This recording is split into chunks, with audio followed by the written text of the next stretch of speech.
मेरे प्रियजनों, एक बात याद रखना, जिसके जीवन में राम है उसको आराम है। जिसके जीवन में राम नहीं उसको आराम का। रावण कौन? जो अशांत है। राम कौन? जो शांत है। रावण कौन? जिसे युद्ध और युद्ध,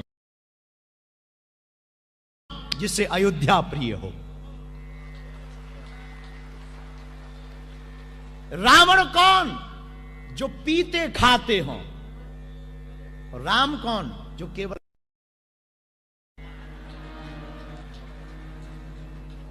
रावण कौन? जो दूसरे की नारी का हरण कर ले और दूसरी स्त्री को अपना बनाना चाहे। राम कौन? जो दूसरी नारी में भी अपनी मां का दर्शन करे। रावण कौन? जिसके जीवन में अध्यात्म नहीं है। और राम कौन? जिसके जीवन में लबालब राम के प्रति प्रेम भरा। रावण कौन? जिसका घर बिखर गया, भाई भाई से दूर हो गया। और राम कौन? जिसका भाई बगल में खड़े होकर के लड़ रहा हो। रावण कौन? जिसको कभी प्रसन्नता प्राप्त ना हुई हो, जिसका भेजा कभी भरता ना हो, जिसका दिमाग बहुत ज्यादा है पर शांति नहीं है। और राम कौन? सिर और दिमाग भले ही एक है लेकिन परम शांति है, और जो नजदीक आए वो भी शांति पा जाए। इसलिए मेरे प्रियजनों, आज फिजी में बैठे हुए आप जितने भी प्रियजन हैं, आप धन्य भाग्यशाली हैं कि आप राम के हैं। पर बुरा मत मानना, तुम सब कुछ छोड़ देना, अपने भारत की संस्कृति को मत छोड़ना। कथा बहुत जगहों की सूचना आ रही कि गुरुजी टिकट लगेगी क्या? इसीलिए हम कथाओं में टिकट नहीं रखते, क्योंकि भगवान के नाम पर ही टिकट लगने लगे तो फ्री कौन बचेगा? पवन फ्री है, हवा फ्री है। हवा कभी नहीं चार्ज करती। क्या कभी तुम्हारे पास हवा का बिल आया? पवन देव की तरफ से टैक्स आया हो, मैसेज जीमेल आया हो, प्लीज 2000 अमेरिकन डॉलर यू, आपका चार्ज हो गया है? क्या कभी तुम्हें सूर्य की तरफ से आया बिल? आई एम सन, मैं सूर्य हूं, आप मेरी इतने दिन से ऊर्जा ले रहे हो, please $10,000 given in money, I speak in English. और फिजी आकर के तो और स्ट्रांग हो गई है, क्योंकि यहां अपने वाले पागल जो रहते हैं। तो क्या कभी तुमने सुना है कि सूर्य ने तुमको कोई टैक्स करने के लिए बोला हो? हाँ जी या ना जी? जब सूर्य फ्री है, पवन फ्री है, तो पवन पुत्र भी तो फ्री है। राम कौन? जिसे आराम प्रिय की बात याद आती है। आराम की तलब है तो एक काम कर, आ राम की शरण में राम राम कर। अगर आराम चाहते हो तो राम की शरण में आओ। इसलिए मेरे प्रियजनों, हमने यहां पर कथा की चौपाई ली, राम दुआरे तुम रखवारे, होते न आज्ञा बिन पैसारे। तो धन्य रामायण को सुरक्षित रखा उन्होंने अपने शास्त्र को सुरक्षित रखा, अपनी भाषा को सुरक्षित रखा।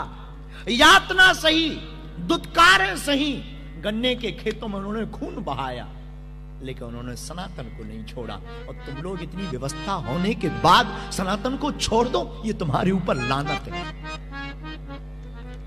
तुम सनातन को और हनुमान जी को भूल जाओ, ये तुम्हारा दुर्भाग्य है। याद रखना, ऊपर बैठे बैठे पूर्वज भी तुमको कोस रहे होंगे कि तुम सनातन को छोड़ रहे हो या तुम्हारे बच्चे छोड़ रहे हैं। इसलिए मेरे पागलो, आज जितने लोग कथा में बैठे या जो कथा करवा रहे हैं, कोई धन्यवाद दे या ना दे, हम धन्यवाद दें या ना दें, भारत के लोग भी तुम्हें धन्यवाद दें या ना दें, ऊपर बैठे आज पूर्वज तुम्हारे बहुत गौरवान्वित हो रहे होंगे। आज हमारे भारत की मिट्टी बहुत गौरवशाली हो रही हो। भारत से इतनी दूर आकर के भी तुमने हनुमान जी के चरित्र को सुनना स्वीकार किया। निश्चित रूप से आज हमारी भारत माता भी खिलखिला रही होगी, मुस्कुरा रही होगी। बहुत लोग भारत जा नहीं पाए, ऐसे बहुत लोग कितने बैठे जो भारत नहीं कभी जा पाए, जरा हाथ उठाओ। इतने लोग भारत नहीं जा पाए, इन्हें कभी हिंदुस्तान की सौंधी मिट्टी की खुशबू नहीं मिली।